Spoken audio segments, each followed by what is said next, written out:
is Clayton Howe's Entertainment X. For this episode, I chat with Jessica Ryan, the Chief Executive Officer of Altogether Now, the founder of Broadway Unlocked, and the creator and co-host of Take Me to Coffee podcast. We cover a little bit of everything, from her early inspirations with dance to what her parents taught her about kindness and work ethic, all the way through how she handles a crisis, and so much more. So I hope you enjoy this part one with Jessica Ryan. We're back. I'm Clayton Howe, and today with me on Zoom is Jessica Ryan. Jessica, thank you for joining me today. Thanks for having me here in our beautiful little Zoom room. Yeah, it's so exciting to get you on the show. I want to talk about Altogether Now, CEO of that, founder of Broadway Unlocked, and so much more. But before we get to any of that, I want to take it back to the beginning of time for you. What were your entertainment dreams growing up? If you look back at my baby book, you know those like little spiral books from the 80s that were like that documented you across elementary school? Oh, yeah. My entertainment dream apparently was to be an orchestra conductor. I don't recall that, but it's recorded in this baby book that's probably like right behind me right now. Okay. Which I think is interesting. But I think that comes from I do remember my great grandmother took me to see an orchestra, and I think, if my brain has not just made this up, that Leonard Bernstein was conducting it, if I remember correctly. And so that has to have been why I must have gotten super obsessed with that for a while, I think.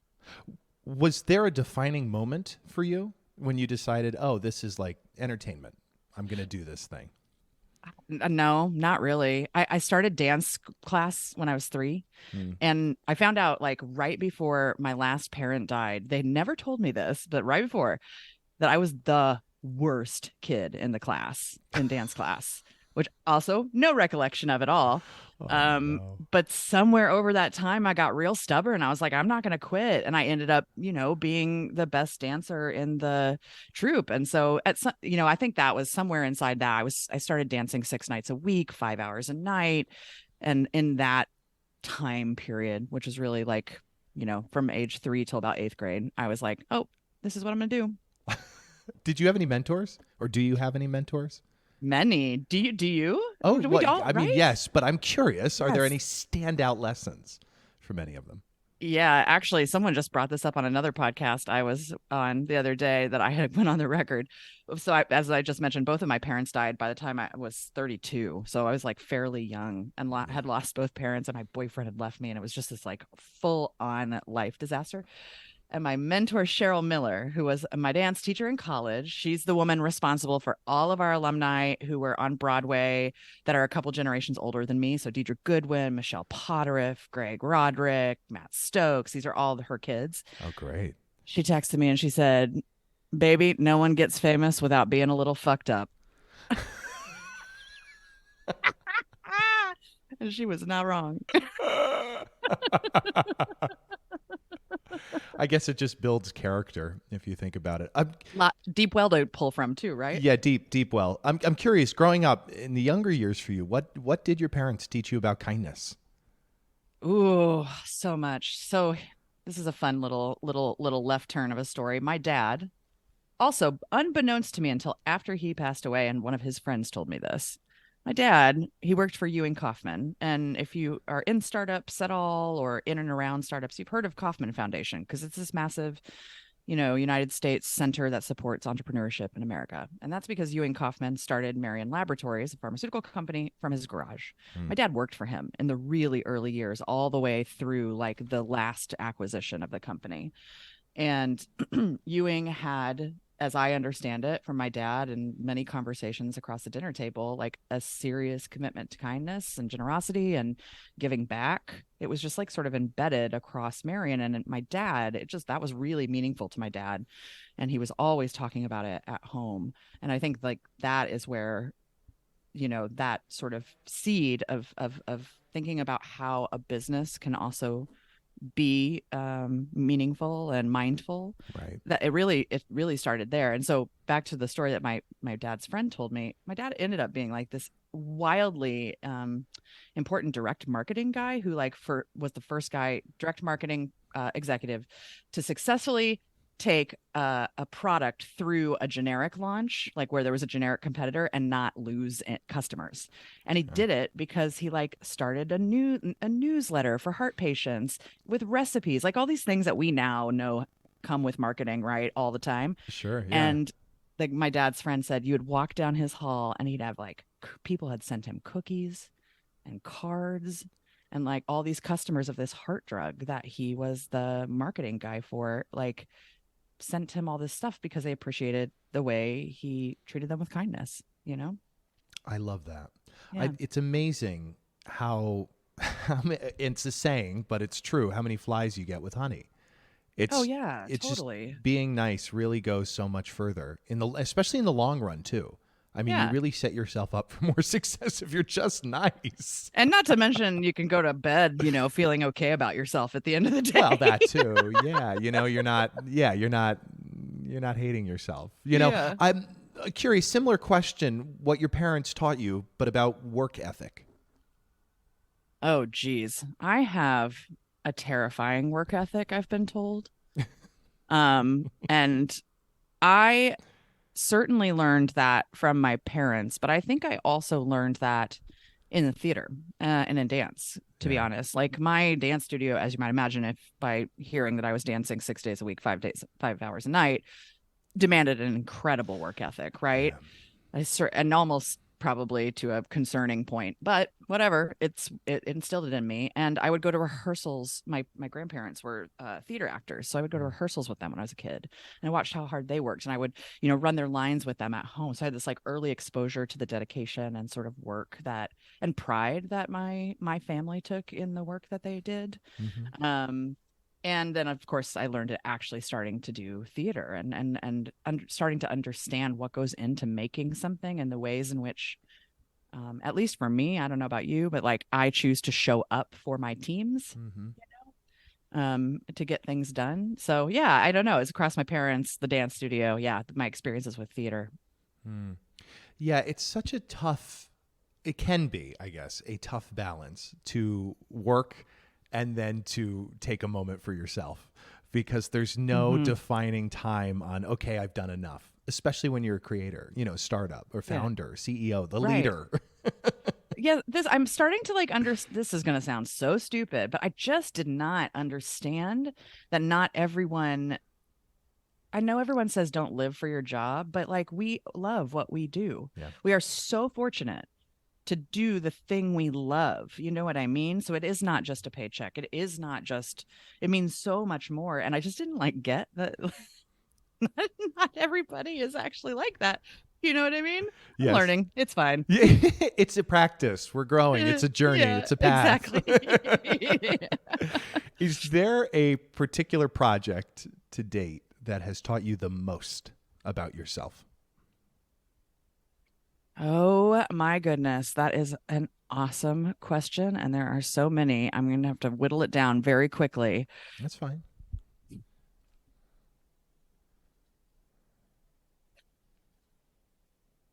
I think I'm going to choose to speak about, there are many. I don't know that there's one defining one, but I will choose to speak about my collaboration across 2020 and 2021 with the Paul Taylor Dance Company.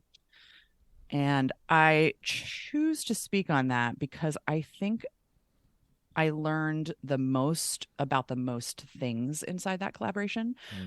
One, just what it means to partner with and to artistically collaborate with a company that has such a meaningful and historied canon of works of art. Yeah.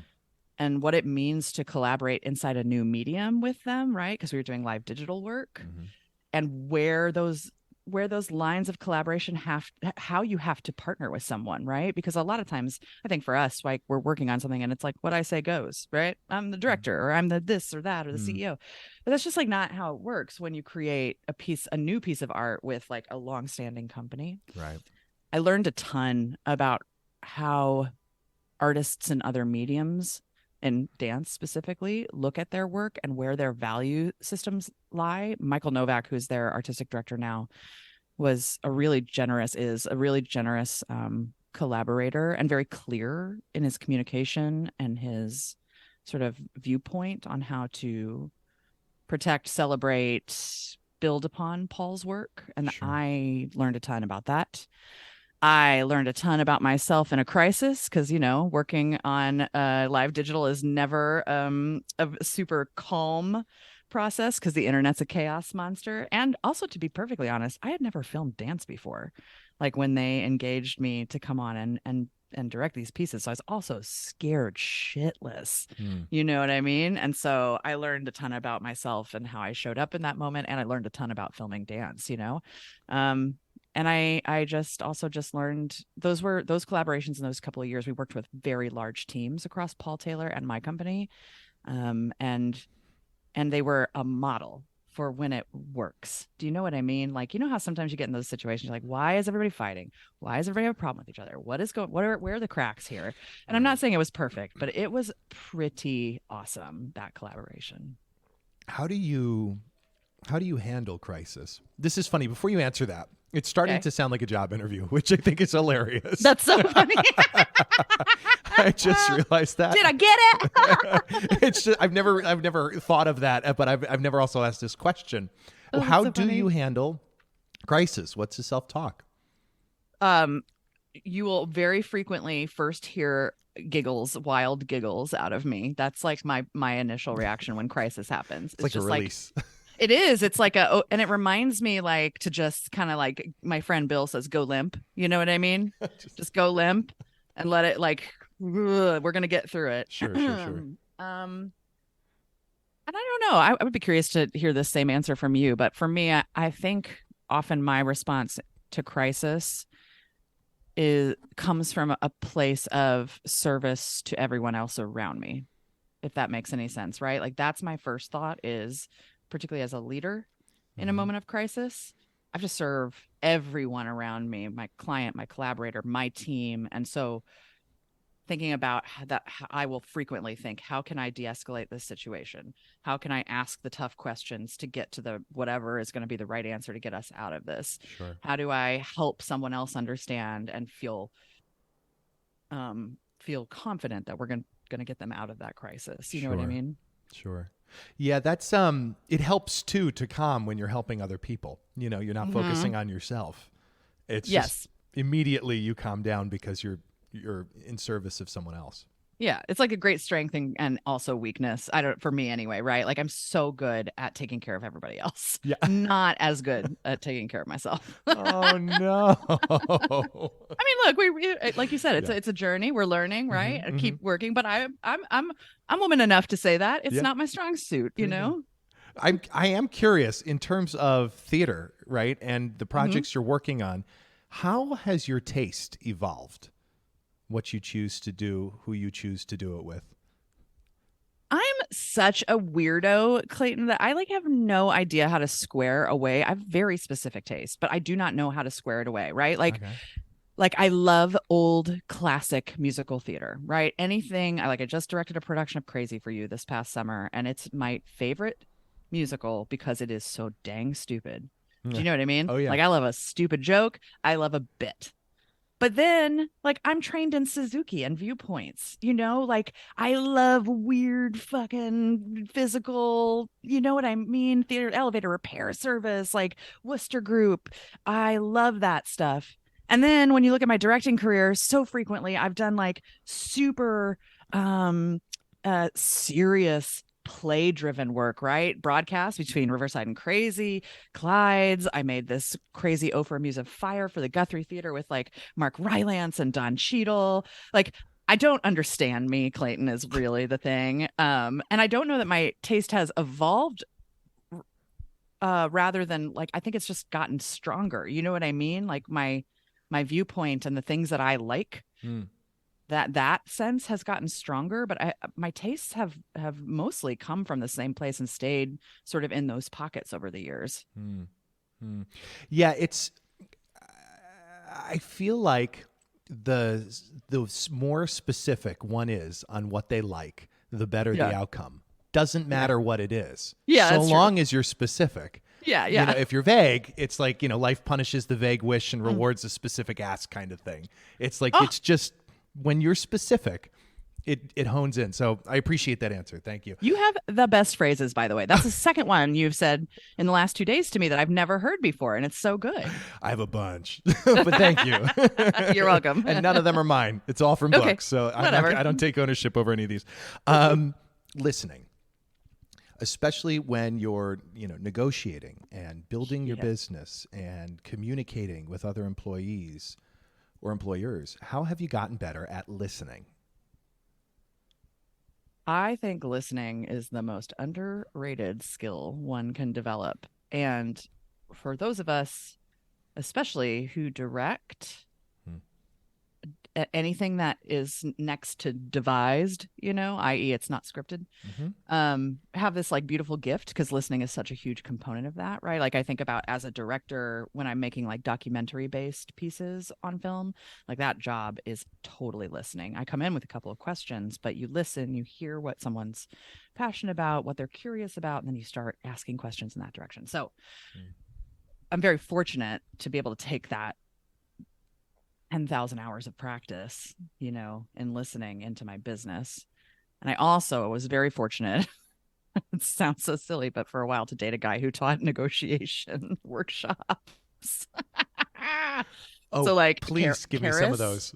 Yeah. Did you ever see these? They were always advertising like the airplanes, KERRIS, and there was like big, national negotiating skills workshops. So I got to go to one of them one time.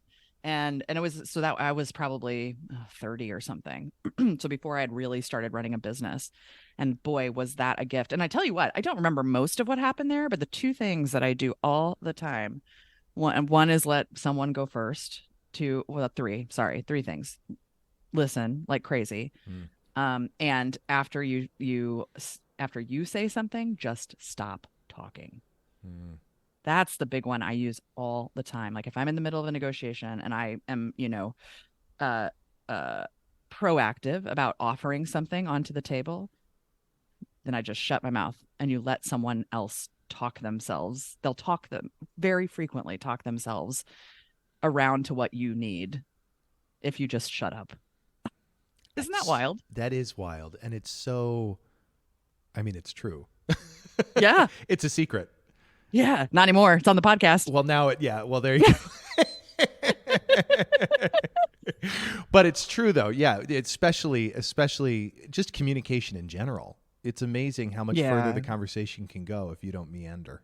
Yeah. Well, in podcasting, you must experience this too. I found like on the podcast I co-host with my friend Andrew, listening, again, interviewing is all about listening too. Like being a great interviewer is listening and catching those things and not letting them gloss by and asking and digging deeper.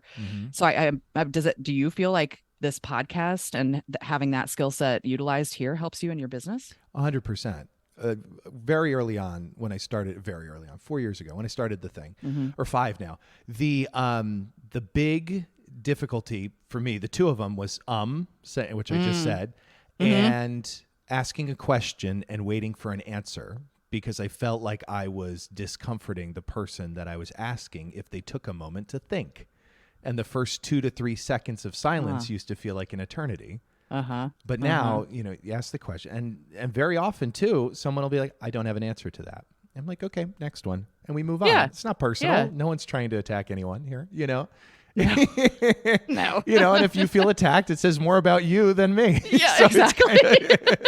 I feel like the world's worst podcast. Yeah. But it's just that kind of, because that's why you talk, right? You jump in to save someone, right? Yeah. And you don't need to. It's part of communicating. You just let the conversation happen. It'll work out. If it works out, and if it doesn't, it doesn't, in any sense of that. Oh, I love that. Also, as a guest, I feel like a second ago when you were like, what's the biggest project, that you've learned the most about yourself? That's a big question. So as a guest, like I really appreciate the moment to be able to think so that I can be more intentional with my answer rather than have to rush out with something, you know what I mean? Because we need to get going. You've been listening to Entertainment X, the podcast. You can follow Entertainment X on Instagram at _EntertainmentX_. If you haven't yet, go to Apple Podcasts and subscribe, rate, and review this podcast. Join Clay next week for another curiosity conversation on Entertainment X. Thank you for listening.